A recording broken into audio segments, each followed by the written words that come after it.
제가 신학교에서 신학을 공부할 때에 신학자들의 그런 신학이 시기에 따라서 조금씩 이렇게 변화되는 것을 볼 수 있었습니다.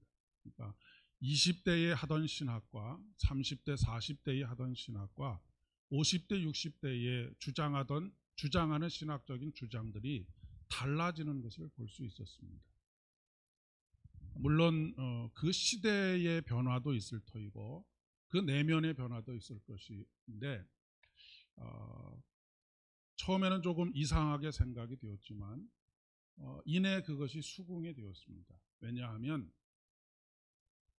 우리가 하나님을 알아간다라고 하는 것은 어느 한 면을 보지만 세월이 가면서 또 다른 면들을 보게 되기 때문에 그렇습니다. 고사성어에 맹인모상이라고 하는 말이 있는데 우리가 잘 아는 격언입니다. 우리말로 예전에 쓰던 말로 하면 눈먼 장님이 코끼리 만지기라고 하는 그런 말입니다. 근데 요즘은 시각장애인으로, 맹인을 시각장애인으로 바꾸어서 이야기하는 것이 옳다라고 그렇게 이야기를 합니다. 우리가 보통 장님, 벙어리, 벙어리 냉가슴을 앓는다 이런 표현들은 사실은 우리나라의 국가인권위원회에서 그런 말들은 장애인을 폄하하는 말들이니까 가능하면 사용하지 않도록 권고를 하고 있기 때문에 그렇습니다. 장애자라고 옛날에는 그랬는데 요즘은 장애인이라고 이야기하고요. 그리고 장애인의 반대말이 정상인이 아니고 비장애인입니다. 왜냐하면 장애라고 하는 것은 정상과 비정상의 문제가 아니고 장애를 가지는 것은 그 어느 누구나 가능성이 있는 것이기 때문에 장애인과 장애를 가지지 않은 비장애인 이렇게 나누어서 이야기해야 한다라고 하는 것이죠. 이 말의 뜻은 무엇이냐면 어떤 사물의 한 현상이나 단면만을 보고 사물 전체를 아는 듯 떠들어대서는 안 된다라고 하는 그런 이야기입니다. 우리가 지금 한 6주, 7주에 걸쳐서 하나님의 열심이라고 하는 관점에서 성경을 계속해서 살펴보고 있습니다. 그동안 사실 우리는 신앙생활하면 내가 얼마나 열심히 해야 하는가라고 하는 것에 초점을 맞췄죠. 얼마나 교회를 열심히 나와야 되는지, 성경을 열심히 읽어야 되는지, 그리고 얼마나 많은 봉사들을 열심히 해야 되는지 이런 관점에서 성경을 보았다는 얘기입니다. 그러다 보니까 문제가 나타나게 됐는데 그 열심이 어느 한계를 지나가게 되면 우리를 탈진하게 만들고 결국 그 탈진이 하나님으로부터 멀어지는 결과까지도 낳게 되었다라고 하는 것이죠. 그런데 조금 다른 면에서 우리가 늘 한 면만을 보고 살아왔다라고 한다면, 신앙생활을 해왔다라고 한다면 조금 다른 면에서 우리의 열심에 앞서서 하나님의 열심이 우리의 삶을 이끌어 가고 계시다라고 하는 이런 관점에서 성경을 읽을 수 있어야 하겠다라고 하는 그런 그 측면에서 계속해서 이 말씀을 드리고 있습니다. 사실 한국 교회의 이 열심이라고 하는 것은 세계적으로 특별한 열심입니다. 그런데 문제는 이렇게 우리가 끊임없는 열정을 불태우고 열심히 해가는 가운데 우리의 머릿속에는 어떤 생각들이 각인이 되느냐면 만족할 줄 모르는 하나님, 우리가 아무리 해도 그분을 어떻게 기쁘시게 할 수 있겠는가라고 하는 것을 어느 날 깨닫게 되지요. 그러니 마치 하나님은 우리 신앙생활이라고 하는 것이 밑빠진 독에 물을 붓는 것과 똑같은 것이다 라고 하는 그런 생각을 우리의 내면 속에서 할 수밖에 없다라고 하는 것입니다. 물론 우리가 열심을 내야 하는 열심을 다해야 하는 측면들이 있습니다. 하지만 우리에게 정말로 필요한 것은 우리의 인생을 계획하시고 우리의 인생을 주도해 가시는 하나님의 열심 안에서 그분이 주시는 능력과 그분이 때때로 부어주시는 은혜로 주어진 일들을 감당하는 것, 그것이 중요한 것이고 그리고 하나님께서는 우리의 신앙이 아직 초등학교 수준밖에 되지 않는데 대학생 수준의 신앙적인 열정과 결과를 요구하시는 것이 아니다라고 하는 것입니다. 그런데 우리가 마치 초등학교 수준의 신앙의 여정 속에 있는데 대학생이나 성인과 같은 결과를 내려고 하면 끊임없이 좌절하게 되고 절망하게 되고 내가 참 못난 사람이구나라고 하는 것을 끊임없이 확인할 수밖에 없는 그런 결과를 나타내는 것입니다.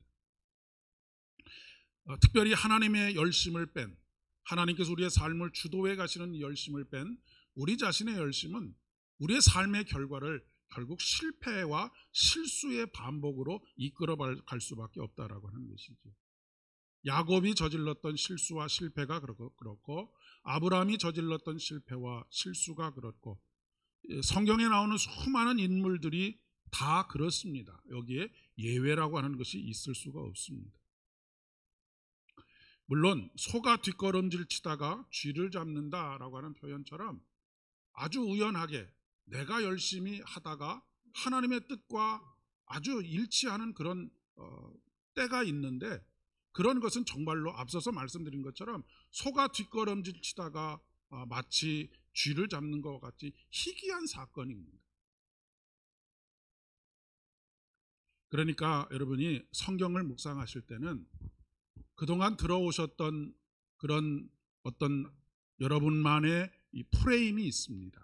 그 프레임, 그 안경으로만 보지 마시고 성경을 다른 측면에서 보려고 애를 쓰셔야 합니다. 그리고 다른 측면에서 이야기하는 것이 들려질 때에 거기에 조금 더 적극적으로 반응하실 필요가 있겠다라고 하는 그런 이야기입니다. 그렇지 않으면 우리 신앙생활이 풍성해지지가 않습니다. 여러분, 만약에 세상에 수많은 색깔들이 있지 않습니까?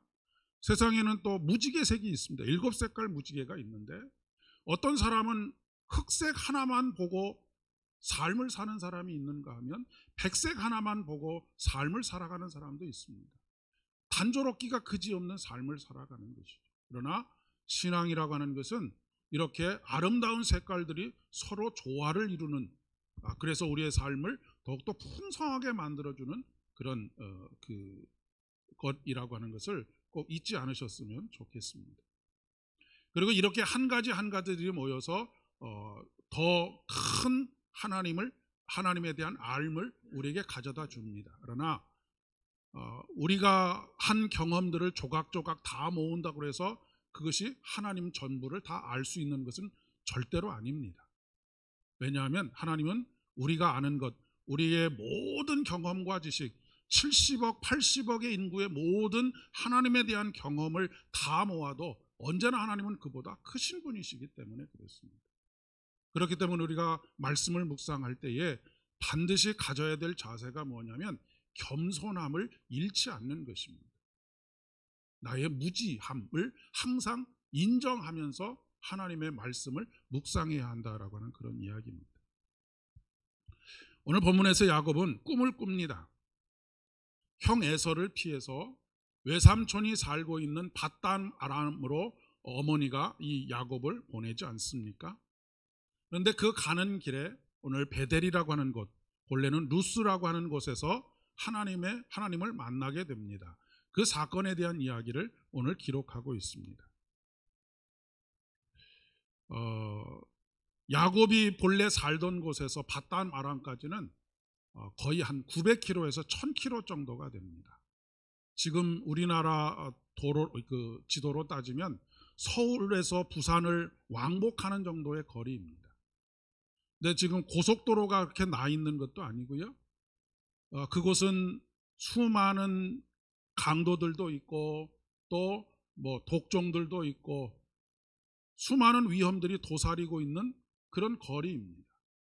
거의 900km 정도를 호롤 단신으로 밧단 아람으로 향하고 있는 야곱의 삶에 대해서 한번 머리를 떠올려 보시면 좋겠습니다. 이 길은 특별히 성경을 해석할 때에 족장들의 길이라고 그렇게 이야기를 합니다. 왜냐하면 아브라함으로부터 이렇게 내려왔던 길이기 때문에 그렇습니다. 치마폭에만 쌓여 살던 야곱이 얼마나 두렵고 떨렸을까 상상이 됩니다. 우리가 인생을 살다 보면 아무도 내 곁에 없는 것처럼 느껴지는 때가 있습니다. 그리고 아무도 나를 도와줄 수 있는 사람이 없는 그런 때가 있는 것을 보게 됩니다. 피를 나누고 부부로 같이 살아가는 형제나 그 배우자의 경우에도 그렇지 않습니까? 우리가 흔히 하는 말로 그 여자들이 가장 외로움을 느낄 때가 남편이 등 돌리고 누워서 자고 있을 때, 그 등을 볼 때 가장 외롭다고 느낀다고 하지 않습니까? 야곱의 심리적인 위축감을 드러내는 것은 돌베개가 아닐까 싶습니다. 왜냐하면 야곱은 사실 이것을 지금 베개라고 표현하고 있지만 아마도 애착 인형처럼 야곱은 이 돌덩어리를 가슴에 품고 그러고 잠을 청했을지 모르겠기 때문에 그렇습니다. 여러분, 이런 상황에서 잠이 오겠습니까? 잠이 절대로 오지 않습니다. 그래도 잠을 자야 내일 또 길을 걸을 수 있기 때문에 잠을 청해 봤겠지요. 피곤함을 견디지 못해서 설핏설핏 잠이 들었다 깼다 잠이 들었다 깼다를 반복하지 않았을까 싶습니다. 우리도 살다가 인생에 어떤 문제가 있을 때나 걱정과 염려가 있을 때 밤잠을 이루지 못할 때가 많지 않습니까?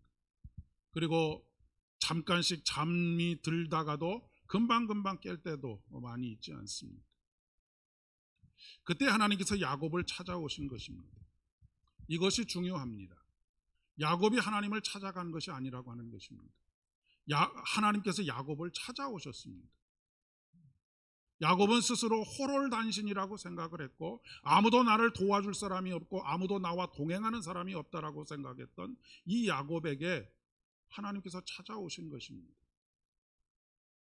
우리가 꼭 잊지 말아야 할 한 가지가 있습니다. 외롭다, 아무도 나를 도와줄 사람이 없다, 내 곁에는 아무도 없다라고 생각하는 그때에도 하나님은 우리를 찾아오신다라고 하는 것입니다. 그리고 오늘 말씀으로 무엇이라고 약속하시냐면 내가 너를 절대로 떠나지 않겠다 약속해 주십니다. 하나님은 우리가 어디로 가든지 어디에 있든지 찾아오시는 분이십니다. 우리를 홀로 보내시는 일이 없습니다. 우리를 혼자 놔두시는 분이 없지요. 이 하나님을 에스겔은 여호와 삼마의 하나님이라고 그렇게 고백하고 있습니다. 특별히 이 야곱이 돌베개의 사건을 통해서 하나님을 배웠던 곳의 옛 이름이 루스라고 하는 이름을 가지고 있습니다. 이 루스라고 하는 땅의 이름의 뜻이 무엇이냐면 길을 잘못 들었다라고 하는 뜻을 가지고 있습니다. 길에서 이탈했다라고 하는 뜻을 가지고 있습니다. 지금 야곱의 상황을 가장 잘 표현해주고 있는 그런 표현이라고 그렇게 생각합니다.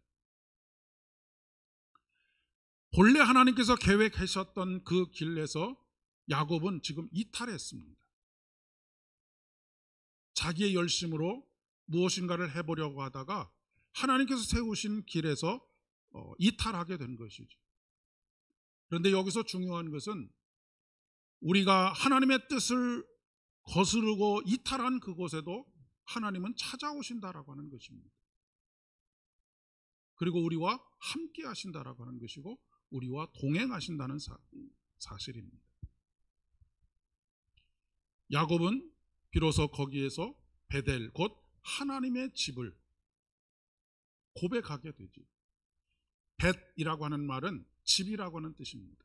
엘은 하나님이라고 하는 뜻이고요.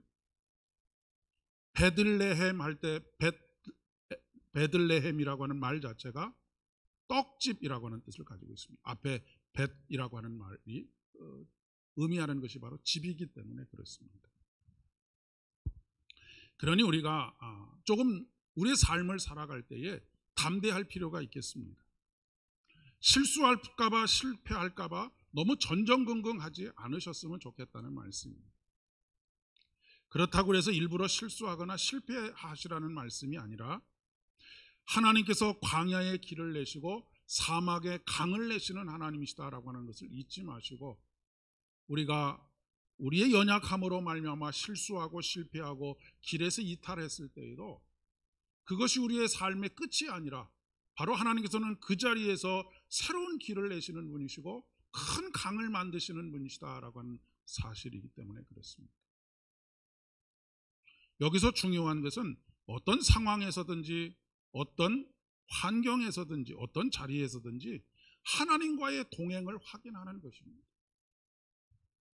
비록 내가 실수하고 넘어진 그곳에도 하나님께서 나와 함께 동행하고 계시다는 것만을 확인하게 되면 우리가 더 이상 두려워할 이유가 없다라고 하는 그런 이야기입니다.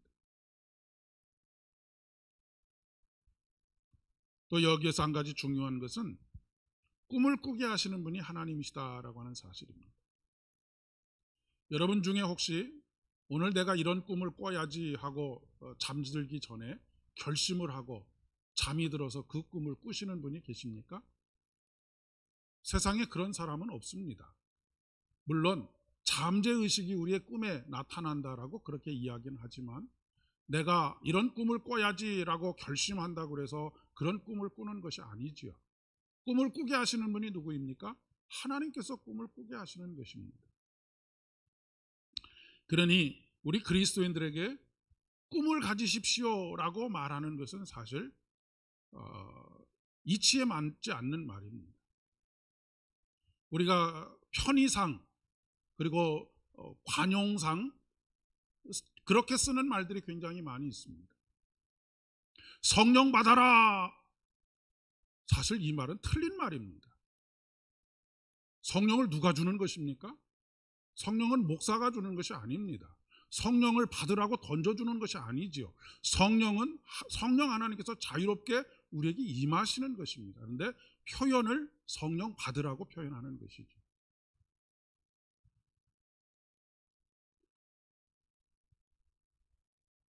우리는 하나님의 뜻을 찾아가고 알아갈 뿐입니다.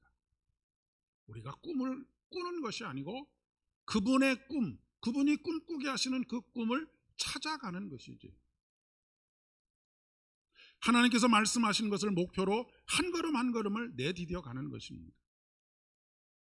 그러다 가다가 조금 쉬어 가셔도 상관없습니다. 가다가 너무 지쳐서 쉬었던 사람이 있죠. 위대한 신앙의 거장 엘리야입니다.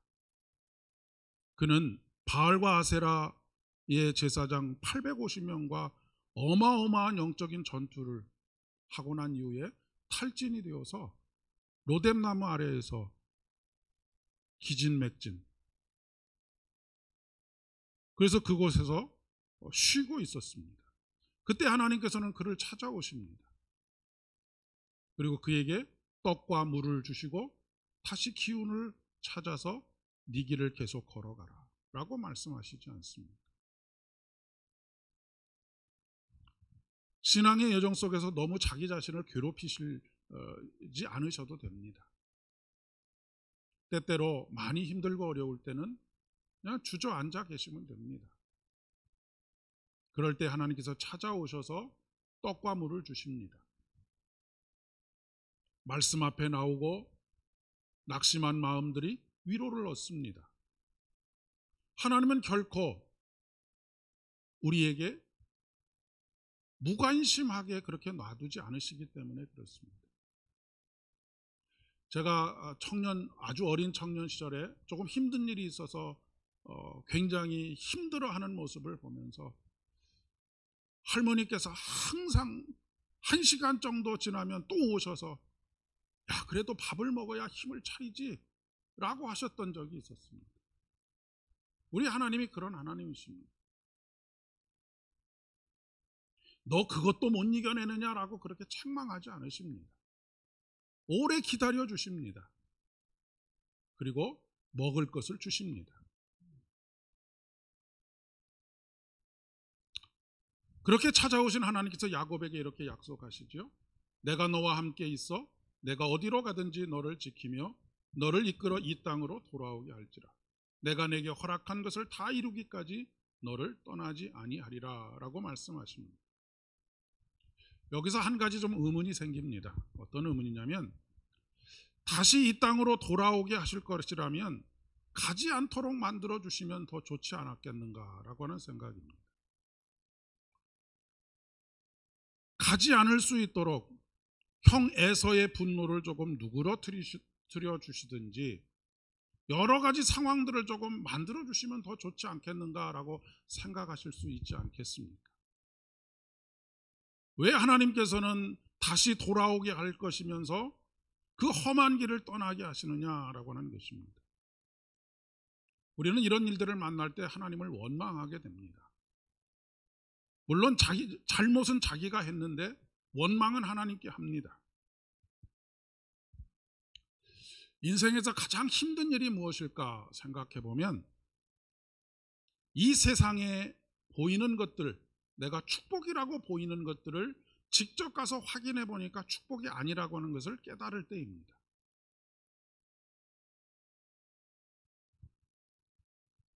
현대인들이 가장 집착하고 목표로 삼는 것이 세 가지라고 이야기합니다. 돈과 권력과 성입니다. 남녀 간의 성을 이야기하는 것입니다. 그런데 여러분, 그 모든 것을 누렸던 사람이 있었습니다. 바로 솔로몬입니다. 금이 도로의 지천으로 깔려 있다라고 표현할 정도로 그렇게 돈이 많았습니다. 권력은요, 이스라엘 역대 왕 중에서 땅을 가장 많이 차지했던 사람이 솔로몬입니다. 다윗보다 더 땅을 많이 차지했습니다. 그러니까 다윗은 전쟁을 통해서 땅을 차지해 갔지만, 솔로몬은 다윗이 공고하게 만들어 놓은 나라의 기틀 위에서 조약을 맺고, 그렇게 해서 그 주변에 있는 조그만 나라들이 스스로 이 나라 백성으로 살게 해주십시오 라고 들어와서 가장 많은 땅을, 그러니까 권력을 많은 곳에 미쳤던 사람입니다. 게다가 얼마나 많은 아내들과 후궁들이 있었습니까?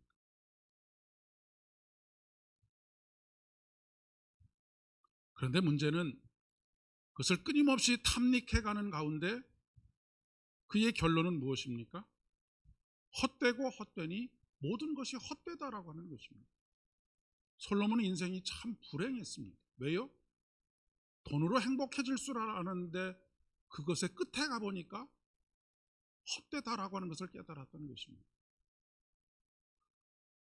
권력도 마찬가지고요, 성적인 문제도 마찬가지였었습니다. 지금 야곱도 형에게서 장자권을 자기 스스로의 힘으로 빼앗고 그것을 성취하게 되면 행복해질 줄 알았는데 그것이 얼마나 헛된 욕망이었는가라고 하는 것을 깨닫는 과정입니다. 그런데 이런 과정에서 문제는 아무리 옆에서 백날 천날 말해도 깨닫지를 못합니다. 이것이 인간입니다. 그런 때는 어떻게 해야 합니까? 자기가 뼈저리게 경험해 봐야지만 다시는 얼씬도 하지 않게 됩니다. 그러니까 지금 하나님께서 야곱을 다시 돌아오게 하실 것인데 굳이 그 길을 걷도록 하시는 이유가 바로 여기에 있는 것이죠.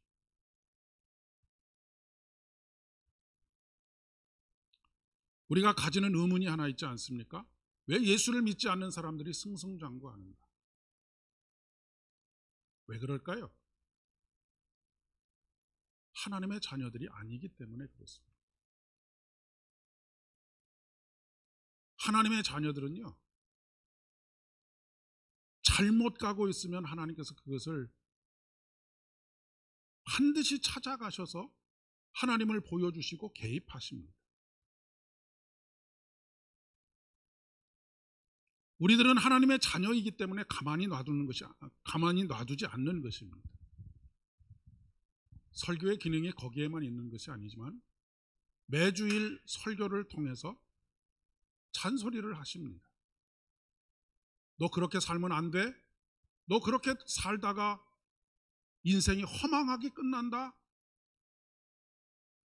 그 이야기들을 해주시는 것이죠. 그런데 이게 잔소리가 된다는 것이 문제입니다. 잔소리가 되면은 절대로 사람이 바뀌지 않습니다.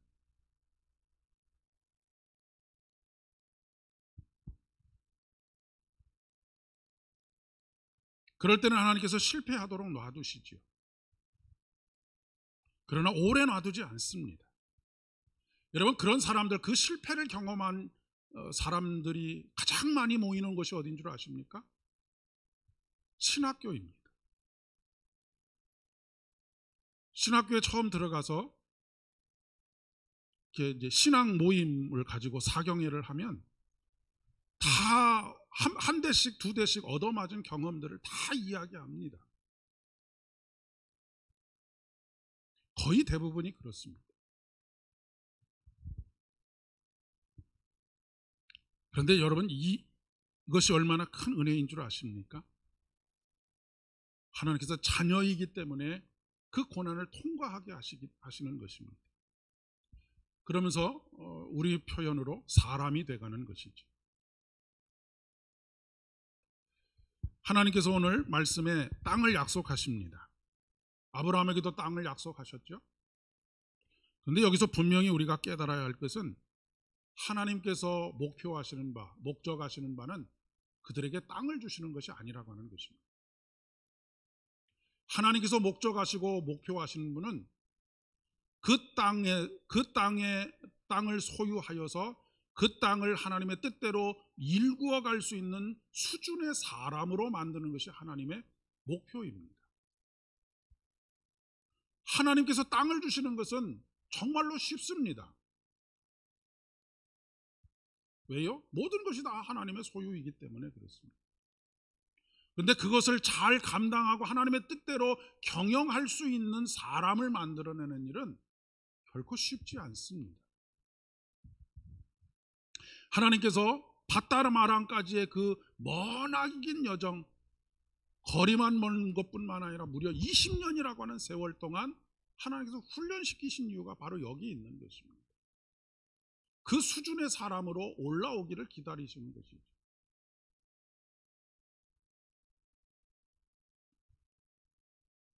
여기서 항상 우리의 인간적인 갈등이 생기는 것이 아니겠습니까? 우리의 목표와 목적은 무엇입니까? 땅을 차지하는 것입니다. 그래서 항상 우리는 하나님께 땅을 달라고 기도합니다. 하나님께서는 뭐라고 말씀하십니까? 땅은 줄 거야. 확실히 줄 거야. 그런데 그 땅을 잘 경영할 수 있는 수준의 믿음으로 올라오렴. 이렇게 말씀하고 계시는 것입니다. 그런 수준의 어떤 것을 가지지도 못한 채 자꾸 달라고 보채는 것은 마치 어린아이가 칼을 달라고 하는 것하고 똑같습니다. 어린아이에게 칼을 주면 어떻게 됩니까? 그 칼은 흉기가 되거나 누군가를 상하게 만드는 무기가 되고 맙니다.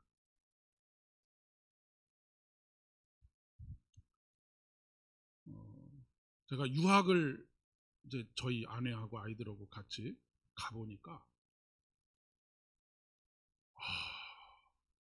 여러분, 유학하면은 굉장히 환상적이지 않습니까? 근데 제 마음속에 가장 먼저 들었던 생각이 뭐냐면, 야, 잘못 왔다. 고생을 사서 하는 것입니다. 차라리 한국 땅에 있었으면 더 편안하게 목회도 했을 뿐만 아니라 더 많은 것들을 누리고 살았을 터인데, 야, 잘못 왔다라고 하는 생각이 얼마나 많이 들었는지 모릅니다. 그러나 그곳에서 고생하면서 배운 인생의 경험은 그 무엇과도 바꿀 수가 없는 경험입니다. 어찌 보면 하나님께서 야곱을 20년 동안 밧담 아람에 유학을 보내신 것이다라고 그렇게 생각이 됩니다.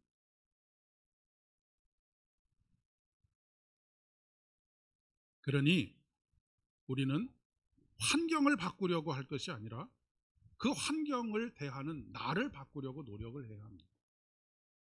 그것을 훈련해야 하는 것이죠. 우리가 이전 시대와 비교해서 얼마나 많은 것들을 풍요하게 누리고 삽니까? 그런데 이전 시대보다 여러분 행복하십니까? 라고 여쭤보면 그렇게 대답하시는 분이 거의 없습니다. 왜 그렇습니까? 우리는 더 많은 것을 소유하면 행복할 거라고 생각했지만 우리의 행복과 불행을 결정하는 것은 그것이 아니라고 하는 것을 보여주는 것입니다.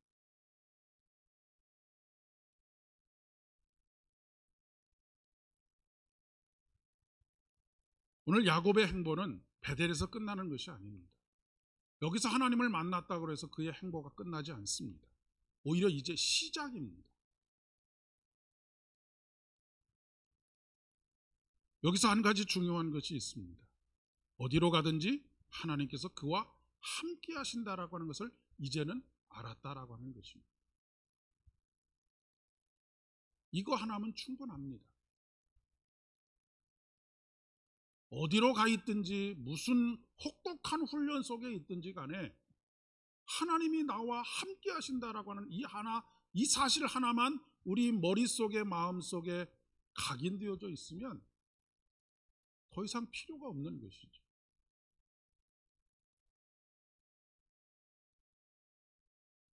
하나님의 계획은 하나님께서 이루실 것입니다. 우리는 그 계획을 이루실 사람으로 성장해 가야 하는 것이죠.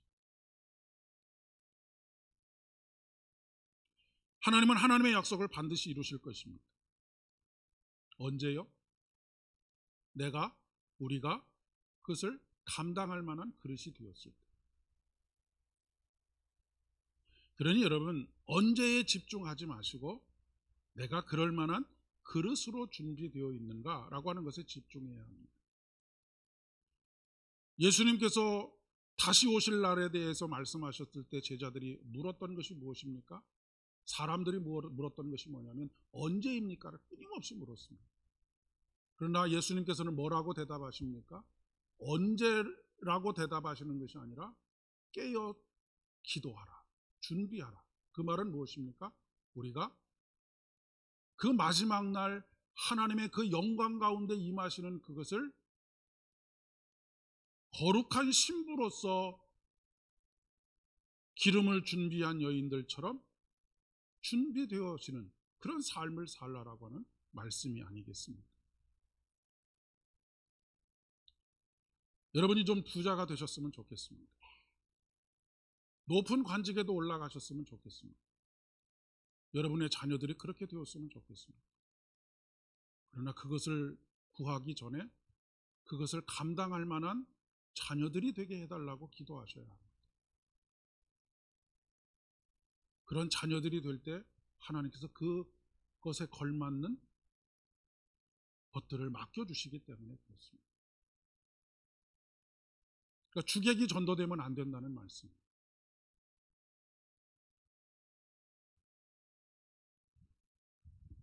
우리 오늘 말씀은 여기서 마치고 잠시 찬양 드리려고 합니다.